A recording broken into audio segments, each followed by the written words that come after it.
Breaking update. CM Revanth Reddy Delhi పర్యటన ముగిసింది. కాసేపట్లో ఆయన హైదరాబాద్ కు బయలుదేరనున్నారు. కాంగ్రెస్ చీఫ్ ఖర్గేతో భేటీ సీఎం రేవంత్ అయ్యారు. నూతన మంత్రులకు శాఖల కేటాయింపుపై చర్చించారు. ప్రస్తుతం మంత్రుల శాఖల కేటాయింపుపై మార్పుపై చర్చ జరిగినట్లు సమాచారం. కాగా ఇటీవలే వివేక్, వాకిటి శ్రీహరి, అడ్లూరి లక్ష్మణ్ను మంత్రి పదవులు వరించాయి. ఇవాళ శాఖల వారికి కేటాయించే శాఖలపై స్పష్టత వచ్చే ఛాన్స్ ఉంది. ఇదే అంశానికి సంబంధించిన మరిన్ని అప్డేట్స్ మా కరెస్పాండెంట్ రామకృష్ణ అందిస్తారు ఢిల్లీ నుంచి. రామకృష్ణ, ఇక తెలంగాణ ముఖ్యమంత్రి రేవంత్ రెడ్డి ఢిల్లీ పర్యటన ముగిసింది. పార్టీ పెద్దలందరినీ కలిసి కూడా ఇక ఫర్దర్ గా రాష్ట్రంలో పరిస్థితిని ఏ రకంగా చక్కదిద్దాలి, అలాగే ముఖ్యంగా క్యాబినెట్ పోర్ట్ఫోలియోస్ ఎవరెవరికి ఏ పోర్ట్ఫోలియో ఇవ్వాలనే అంశానికి సంబంధించి కూడా చర్చించినట్టు సమాచారం.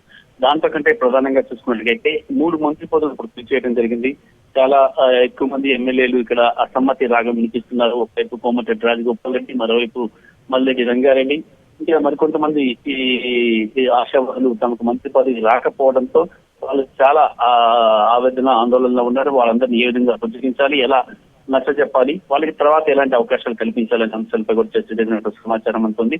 మరి ముఖ్యమంత్రి రేవంత్ రెడ్డి ఇక కాంగ్రెస్ పార్టీ సీనియర్ నేతలు రాహుల్ గాంధీ, సోనియా గాంధీ, అలాగే పార్టీ అధ్యక్షుడు ఖర్గేతో కూడా చర్చించారు.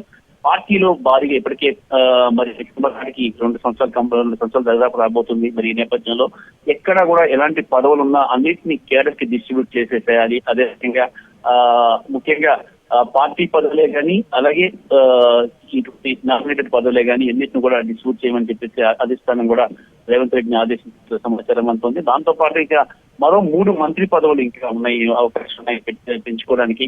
మరి ఆ 3 మంత్రి పదవులను కూడా పిలిచేయాలని చెప్పేసి అధిష్టానం చెప్పింది. మరి మరోవైపు లోకల్ బాడీ ఎలక్షన్స్ తర్వాత ఒక ముందే పిలిచేసేయాలని చూస్తున్నారు.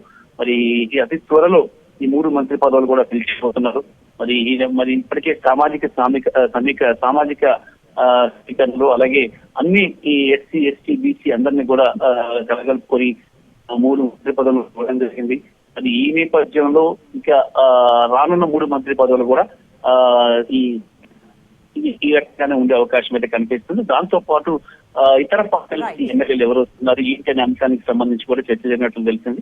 మరి ఈ అంశాన్నిటిపై కూడా చర్చించిన తర్వాత రేవంత్ రెడ్డికి దిశాదశను నిర్దేశించింది కాంగ్రెస్ అధిష్టానం. మరి ఈ పూర్తి చేసుకుని రేవంత్ రెడ్డి ఈరోజు సాయంత్రం ఢిల్లీ నుంచి హైదరాబాద్ బయలుదేరుతున్నారు. Right RK, thanks for the updates.